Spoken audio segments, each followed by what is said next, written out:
All right, today's guest, Mahmoud Khalil, is not somebody that we thought we'd be able to welcome onto DropSite's stream, or we worried that we might not be able to. He was uh, jailed by the U.S. government back in the early days of the Trump administration, specifically for his role in serving as a lead negotiator for students at Columbia who were protesting Gaza's genocide. He is now a somewhat free man, although the government continues to try to persecute him and deport him. He'll be joining us just in one moment. Meghnad Bose is my DropSite colleague who has been covering campus protests around the country. And in particular, also the Columbia protest was the first, I believe, to report on Mahmoud's detention and his arrest. So Meghnad, thank you so much for joining us on this stream. Thank you for having me, Ryan. And let's welcome Mahmoud Khalil as well, who's joining us. Mahmoud, really grateful to have you here. Thank you so much for having me, Ryan and Meghnad. Really a pleasure to share this space with you. And if anybody has questions, they could try to tag us on Twitter, and I'll try to scan through some of those. But we have a decent amount of time with Mahmoud today, so we wanted to get his, a lot of his kind of life story, his background, what led him, to this kind of central place, not just in American affairs, but even in world affairs. But first, I want to start with you. You've been on, you've done a few media rounds, and a few of them have gone quite viral. You continue to get pressed, even as we're staring at the mass starvation, the mass extermination of a captive population of 2 million people. Like that's what's happening as the three of us are speaking right now. One of the most horrific events of our lifetime. We're talking Rwanda level, and may exceed Rwanda if it doesn't turn around immediately. This is what's happening this very moment. When you do interviews, you continue to get asked about October 7th, 2023. It's now July 2025. I'm curious, as you get these questions, like where does your mind go? Can you walk us through a little bit of your kind of internal monologue as you're sitting there with patients, thinking about how to respond in those situations? Yeah. I mean, most of the time, I just feel like it's outrageous that I get to ask this question as if, everything started on October 7, or that I need to answer this question that oh, now I am a human, that now you deserve, I deserve to speak out, or that I'm now, it's sort of like that question. And that's why we refuse to, most Palestinians refuse to answer such question. It's just because they use it to credit you or discredit you, whether you're allowed to speak or not allowed to speak. At a time, as you said, where my people, when, for example, when that interview happened last week, and the news from the morning was over 100 Palestinians were starved to death. And then the first question I get asked is, do you condemn Hamas, or what do you think about October 7? As if if Hamas disappears tomorrow, that Palestinians will get their rights and the killing would stop. And we know that this wouldn't be the case at all, because Israel's goal is to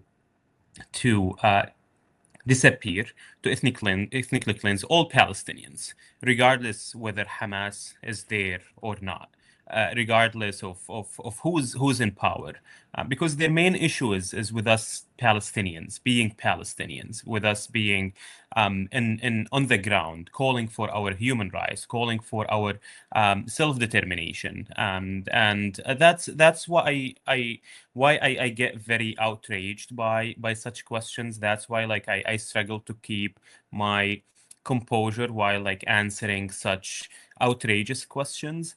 And I mean, but it seems they don't get it. That's the main problem. They don't get why we refuse to answer such questions. And it seems like, in Meghnad, then you can jump in after this. And it seems like the answer, of course, I condemn the killing of civilians, isn't satisfactory. And I do actually understand the idea behind some of the questioning in the sense that you want to get a kind of shared moral kind of plateau where all of you can speak to each other. And I interviewed Ted Cruz back in, I think it was December of 2023. And I told him, you've asked a lot of people to condemn Hamas. You said that that's the precondition for having any conversation. Like, hey, let me read to you the 25 different things that leading Israeli figures have said should be done to Palestinians. Well, you condemn that, and then once you condemn that, then we can have a conversation. But he wouldn't do that. He said I condemn nothing. And in that situation, I wasn't asking him to condemn the IDF broadly. I wasn't asking him to condemn the Israeli government. Just specific comments from specific officials, one of whom called for the nuking of Gaza and had been condemned himself by people inside the Israeli government. And he wouldn't even go to that level. So as you think about who is allowed to speak in this conversation, who's allowed to be humanized, who's dehumanized, that feels like a part of it, like that massive tilt. So given that that's the kind of playing field that you've been participating in, how did that affect your interactions with the media when you were serving as a media representative for the protesters, and how did it affect your strategy when you would go in and negotiate with the administration of Colombia, knowing kind of the what you're up against?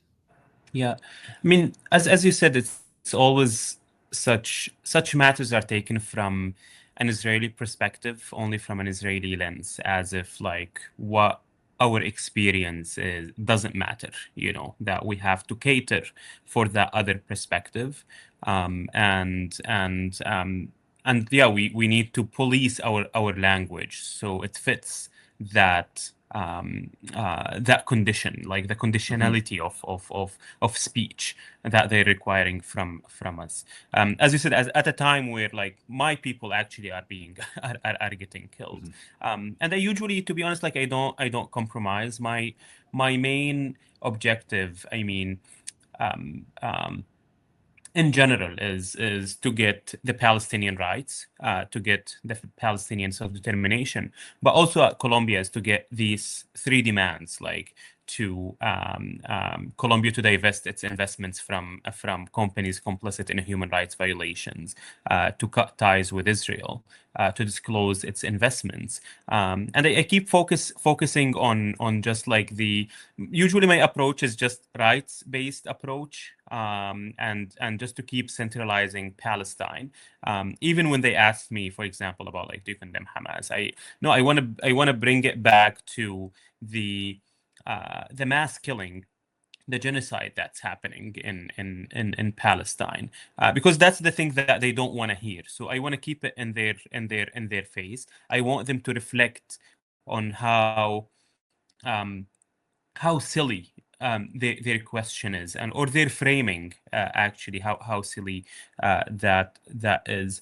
And in terms of like in negotiation at Colombia, like I always try to bring like data, to bring like, I told them like I'm Palestinian. I pay tuition fees to Columbia University, but I cannot go and participate in Columbia Global Center in Tel Aviv, although like, I'm a paying student, I should be able to. Why not? I take them back to Colombia's affirmative or value statement, and just like show the hypocrisy in that. And that's what they hate. They hate when you flag to them the double standards, because they know it deep inside. They know it. They just don't want to confront their hypocrisy when it comes to whether like dealing with Palestine and dealing with the Palestine exception. And this is where I bring it up, like to be in their face, that there is a Palestine exception. You're not doing that just because it's Palestine. You're asking me these questions just because I'm Palestinian. If it were like about anything else, you wouldn't do this. Mahmoud, you spoke about, we do want to get into to more about your life before Columbia. But before that, you spoke about the negotiations with Columbia University administration last April. It's been 15 months since then, and a lot at the university and indeed in the United States has changed. Colombia recently entered into a deal with the Trump administration that gave massive concessions to the federal government, including a $200 million fine, but basically made pro Palestine advocacy in the campus harder than ever. And those demands that you were negotiating for seem almost impossible in today's Colombia climate. So, just wondering how you reacted to that news and what thoughts you have to share with us on that. Yeah. I mean, Colombia never wanted to negotiate or to actually answer the student demands. They wanted to buy time. They wanted to make sort of a veneer of dialogue that we are engaging with the students. But that was like well understood that they had to negotiate with the students because they escalated their actions. There was no option like to them. They brought violence into campus. They brought the police. They tried to do that, and then they saw that it's not successful. So the fact that Colombia now struck this deal and adopted IHRA definition of anti-Semitism, it's to me it's just like bringing that to the surface because Colombia was already working under the IHRA definition of anti-Semitism was actually not respecting its own law, its own rules and procedures when it comes to protests, and I don't think like I always say that like not through negotiation you would get what you want, because negotiation you negotiate over something, like you have to get leverage, and the leverage is the student body strength, the student body opposition to Colombia's complicity in or material support to the genocide in Palestine. So absolutely, like Colombia never learns from its history, whether in the 30s when they expelled a student for opposing Nazi Germany, or in the 60s and the civil rights movement, and go on. However, the students are the ones who kept going, who kept insisting on pushing for the university to respect the human rights, to actually listen to what matters, because usually what matters is your students and your community, your alumni, faculty.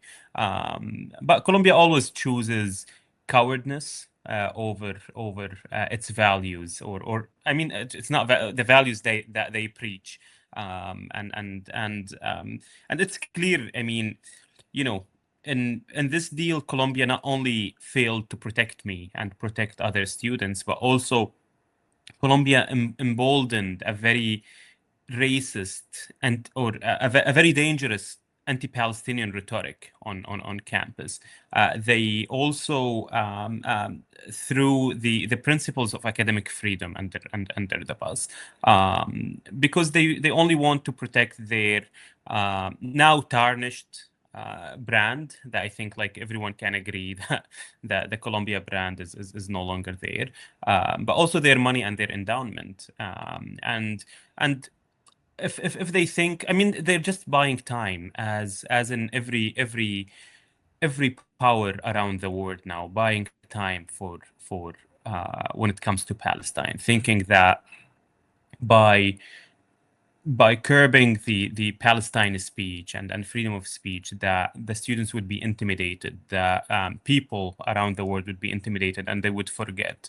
But if anything, like history can teach us is that people will prevail eventually, and it's happening as we speak right now. That like the change is happening for when it comes to the rights of the Palestinians. And can you talk a little bit about how what the negotiations were like, what your role was, and how you specifically kind of became this this lead negotiator for the students? I assume the students wanted a Palestinian to be their representative, first of all. But that alone is not, there are a lot of Palestinians who are protesting, so that alone wouldn't make you the one. So what was it kind of about your kind of nature or approach to protest, you think, that made you acceptable to all the different factions, and what was the role? Yeah. So I was basically like nominated to have this role by the students and faculty, as you know, as someone, as you said, like one important factor was that I'm Palestinian. I speak for you know, like my people's pain and needs. The second thing is I also was like part of two big Palestinian groups on campus. But also I had this relationship with the administration, like since before October 7, like since because when people think that Colombia started suppressing Palestinians, they think it's only happened after October 7. But no, Colombia historically suppressed Palestinian voices on its campus. So even in April 2023, when I first joined Colombia, and we tried to host a human rights watch to come and offer a lecture about international law in Palestine, Colombia gave us a very difficult time to host that lecture. So I had this kind of like relationship with the administration, and I have like my background in working. You know, I worked for 10 years before coming to Colombia with in non-profit and in the British Embassy. So I have like this diplomatic experience as well. And based on that, the students and others thought that I would serve in this capacity. And in terms of the role itself, and that's very good question. I mean, a lot of people don't understand how student like movement function, thinking that it is like very you know, that it's a one um, or very homogeneous. I would say like that it's only one thing. But like in a student movement, when it's very leaderless, very non-hierarchical, and just, you know, like you have to communicate with different students, not only one student. So what I was doing is basically, you know, we have these principles, demands. I would go to the negotiation room and negotiate these demands, and whatever I can get out of the university, I would go up back to the encampment in sort of an assembly. So everyone in the encampment would have a say, would vote. So there wasn't like a leader that would say yes or no. There wasn't like a committee, a small committee that would say yes or no. It was like very just like very horizontal. Occupy Wall Street democracy. Yeah. That everyone would have a say, and as part, like after the assembly, people would then like vote on a response. I would go back to the administration and answer and give them the answer of the students, and try to extract some concessions and back and forth. But it was very clear, like to me, and the students understood that, and it was very honest about it, that the university is not or was not engaging in good faith conversation. I was threatened, like, you know, with the National Guard. Like they gave me a piece of paper and told me, like, if you don't sign this by 12 a.m. today, the police or National Guard would come. So I had to use my judgment in terms of, like, I called their bluff. I was like, okay, we're leaving. We're not gonna negotiate under these circumstances, because the administration still feels that like the students are beneath them, that the students don't know, that they are just kids. And they refused to do that. Like when I went inside, I met them eye to eye. Like, you're not like more senior or better than me, and we're just equal. And based on that, we established that relationship. Yeah, and then Meghnad, if you got anything, but so how did you get to this place? So you're born in a refugee camp in Syria. How did your parents get to this camp, and what was the camp like? Because as you know, like a refugee camp can mean a lot of different things depending on where and who was in there. Yeah. So my grandparents were exiled from Tiberias in Palestine, and they had to walk like to the nearest safe area, which where they eventually settled in our camp. It's a very small Palestinian refugee camp in southern Damascus. It's about, I believe, 40 miles away from the borders. So they did not like go like into Damascus, or they wanted to stay as close as possible. And they lived for a number of years in a tent until they eventually like upgraded to a mud house. And then they decided to build like a concrete house, because for Palestinians, for Palestinian refugees, the camps are just temporary.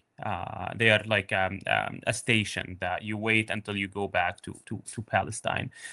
So we only got like sanitation and internet like in the early or not the early, like 2007, 2008, I believe, like in our camp, and that we got like these services, and it was mostly Palestinian refugees from northern Palestine, like from Tiberias, the most majority, or the Galilee area, and I mean I studied in UNRWA schools all my life, up until like ninth grade. Then I